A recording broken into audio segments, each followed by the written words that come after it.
indah yang mengingatkan kita bahwasanya Allah beserta kita. Dimanapun kita berada, apapun yang sedang kita kerjakan, Dia berjanji dalam buku Ibrani 13, aku sekali-kali tidak akan membiarkan engkau. Aku sekali-kali tidak akan meninggalkan engkau. Itu sebabnya jangan kita yang meninggalkan Tuhan. Jangan kita yang ragu akan Tuhan. Jangan kita yang bimbang akan kasih-Nya, bimbang akan kuasa-Nya. Dikatakan Allah Immanuel, Tuhan beserta kita. Tuhan yang bagaimana? Tuhan pencipta langit bumi, yang menjadikan dari yang tidak ada menjadi ada. Di mana tidak ada penyakit yang terlalu parah kepadanya, tidak ada masalah yang terlalu besar kepadanya.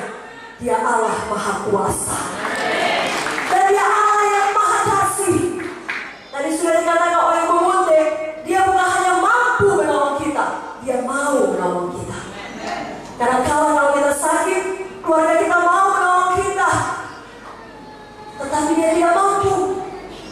Sebaliknya, ketika kita kekurangan, ada banyak orang di luar sana kaya, mampu menolong kita, Dia tidak mau. Tapi Yesus Dia mampu dan Dia mau. Dan malam ini Dia datang memperkenalkan diri-Nya melalui firman-Nya. Akulah Allah Immanuel, yang mau menyertai kamu sampai pada akhir zaman. Mari kita buka hati kita dan izinkan Dia tinggal di dalam sebagai Tuhan dan Juru Selamat pribadi kita. Saudaraku, pada waktu bapak saya, Bapak Munte masih hidup, kerap kali pada waktu dia melayani, dia menceritakan sebuah kisah ilustrasi mengenai seekor semut dan gajah yang bersahabat karib. Si semut selalu melekat di telinga gajah yang lebar. Dan pada suatu ketika mereka sampai di sebuah jembatan tali, maka semut berkata pada gajah, ayo kita seberangi jembatan ini, dan ayo kita goyangkan. Gajah berkata, oke Mut.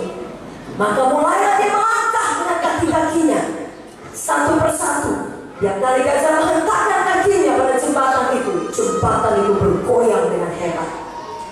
Tidak membutuhkan waktu yang lama, hanya beberapa langkah gajah melangkah dan mereka sudah sampai di seberang. Kalau saudara dikatakan semut ketika mereka sampai di seberang, lihat kita berdua berhasil sampai ke seberang. Kita berdua telah menggoyangkan jembatan ini. Bapak Ibu Saudara yang terkasih, kita sama-sama mengerti. Terus terang saja ya, semut hampir gak ada andilnya.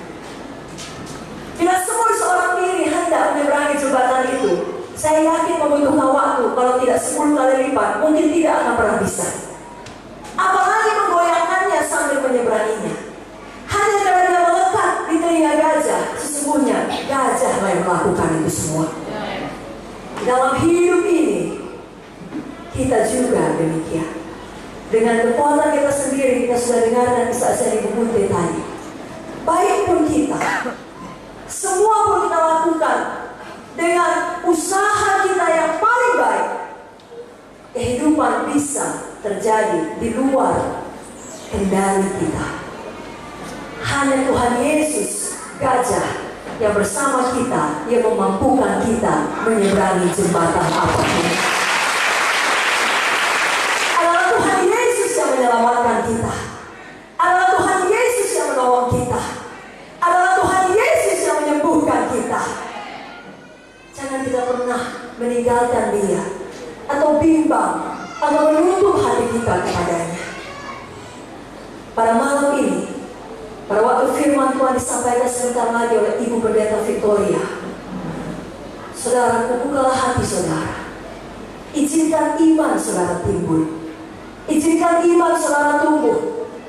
Karena tahukah saudara, kemarin kami pergi KKR adalah Yesus menyembuhkan, bukan kami. Amen. Tapi dengan apa? Dengan iman kepada Yesus. Tidak ada yang mustahil kepada Yesus, tapi juga tidak ada yang mustahil kepada kita yang percaya, yang beriman kepadanya. Allah Immanuel, Tuhan beserta kita, juga berarti firman-Nya beserta kita. Karena pada mulanya adalah firman. Firman itu bersama-sama dengan Allah. Firman itu adalah Allah. Sebabnya dengarkan baik-baik firman Tuhan sebentar ini.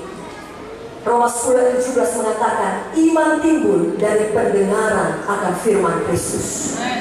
Biar pada waktu saudara mendengarkan firman, iman saudara timbul. Nanti saudara akan diajari lebih lanjut untuk menerima mujizat saudara. Saudara jangan menyerah. Ucapkan iman saudara, tindakan iman saudara. Kita semua berharap akan mujizat yang instan. Seperti kisah di dalam Alkitab buku Markus 5. Ada seorang perempuan yang sakit pendarahan 12 tahun lamanya. Bapak Ibu Saudara yang dikasih, 12 tahun bukan waktu yang singkat. Dan Alkitab menulisnya, dia berusaha.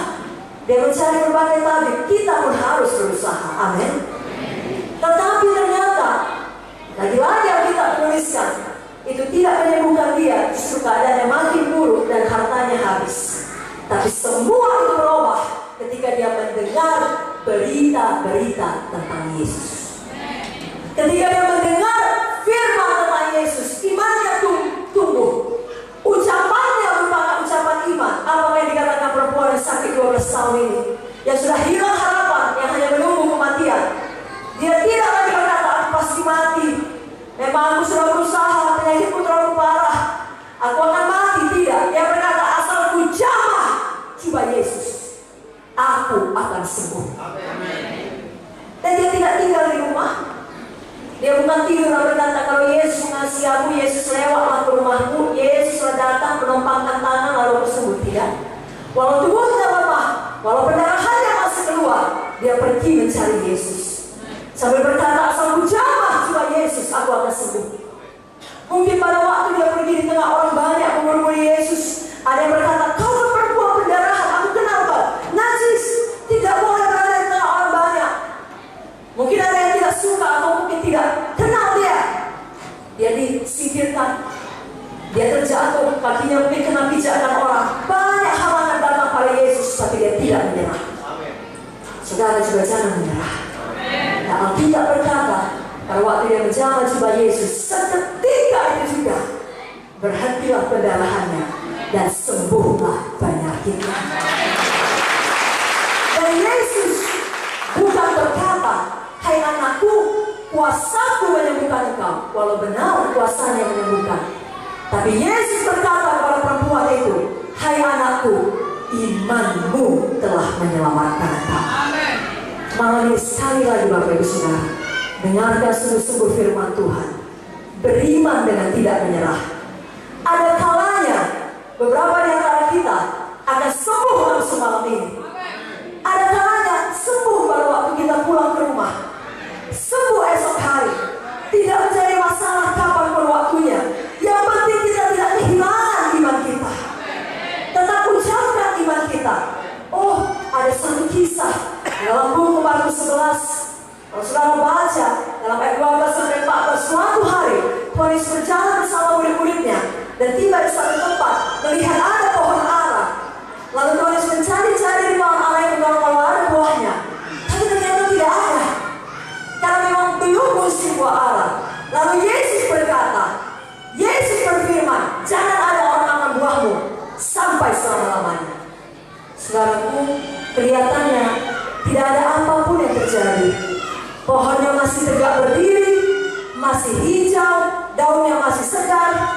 Kelihatannya firman yang diucapkan Yesus sia-sia saja, tetapi firman tidak pernah sia-sia. Saudara baca terus Markus 11 sampai pada ayat 20 dan seterusnya. Keesokan harinya, jadi ada rentang waktu, Yesus dan murid-muridnya berjalan lagi dan tiba di tempat yang sama. Apa kata murid-muridnya? Guru, pohon yang kau kutuk itu sudah kering sampai ke akar-akarnya. Pada waktu saudara berkata dengan iman, oleh bilur-bilur Yesus aku sembuh, mata badani orang yang melihat saudara, bahkan mungkin saudara sendiri masih berpikir, masih sakit kurasa, pohonnya masih segar, tapi ketahuilah firman tidak pernah sia-sia. Sama seperti ketika Yesus mengucapkan, jangan ada orang makan buahmu sampai selama-lamanya. Jauh di dalam tanah yang tidak kelihatan dengan mata, akar-akarnya sudah mengering. 24 jam kemudian bisa dilihat dengan mata, semua pohon sudah kering. Saudara juga, apapun persoalan saudara, Tetap ucapkan firman, ucapkan iman. Allah Immanuel, Dia beserta kita, firman-Nya beserta kita. Jangan pernah cari jalan keluar pada dosa. Kalau saudara sedih, kalau hati saudara susah, jangan lari kepada dosa. Bapak Uti juga sering menceritakan bagaimana ketika rumah kami, pada waktu itu kami salah satu rumah pertama di daerah kami, sekelilingnya masih sawah, belum banyak rumah seperti sekarang ini.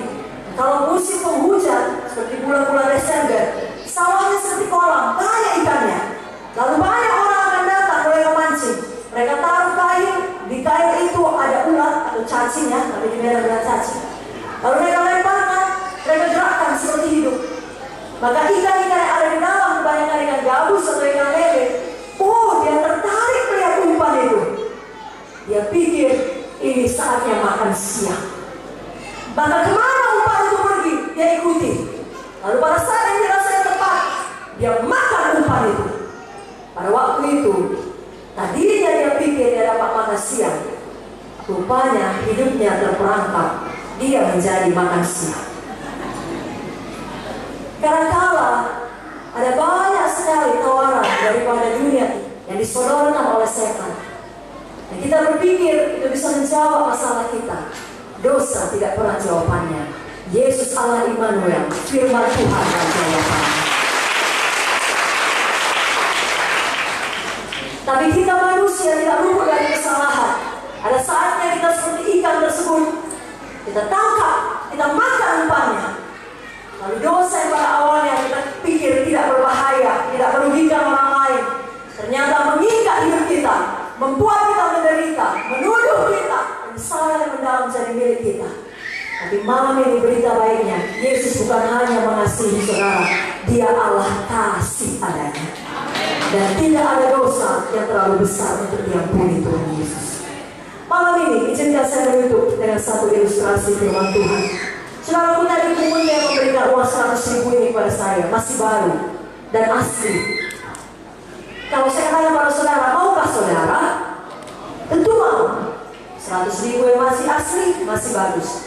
Tapi kalau saya remas hingga 100.000 yang bagus tadi menjadi lusuh, menjadi rusak dalam genggaman tangan saya seperti ini, masih mau? Masih mau. Sepatu ini saudaraku sudah kemana-mana ya, Indonesia Timur, Tengah, Barat, mungkin sudah banyak uangnya. Saya pijak dengan sepatu saya ini, lebih kotor lagi ya. Maaf saudaraku, saudara masih mau?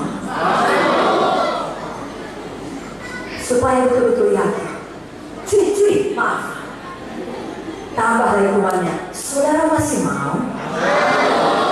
Betul-betul mau? Kalau saudara mau, betul-betul mau. Saudara bisa ke depan ini, siapa paling cepat boleh mendapatkannya. Karena saudara mau? Berikan tepuk tangan.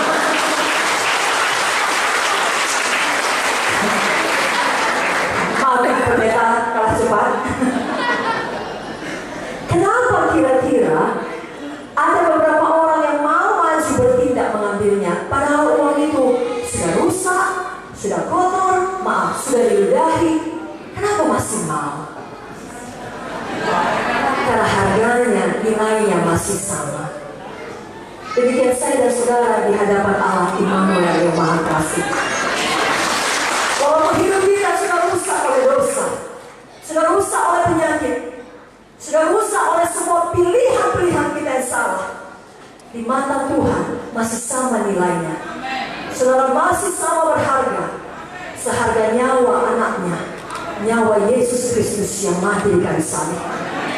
Adakah malam ini hati saudara hancur oleh karena orang menyakiti saudara, atau oleh karena pilihan saudara yang salah? Di saudara terikat narkoba, terikat minuman keras, terikat kenajisan pornografi, atau tubuh saudara hancur oleh karena penyakit, hancur bagaimanapun seperti uang tadi. Saudara dengarlah suara Yesus yang berkata, aku mau menyembuhkan kau, aku mau mengasihi engkau, aku mau menolong engkau, aku mau mengampuni engkau, aku mau memulihkan engkau. Itulah undangan Allah Immanuel. Dan Dia mau bukan hanya untuk malam ini, tapi untuk selama-lamanya. Bukalah hati saudara untuk firman. Izinkan iman tumbuh. Maka saudara siap dengan firman Tuhan. Mari berikan tepuk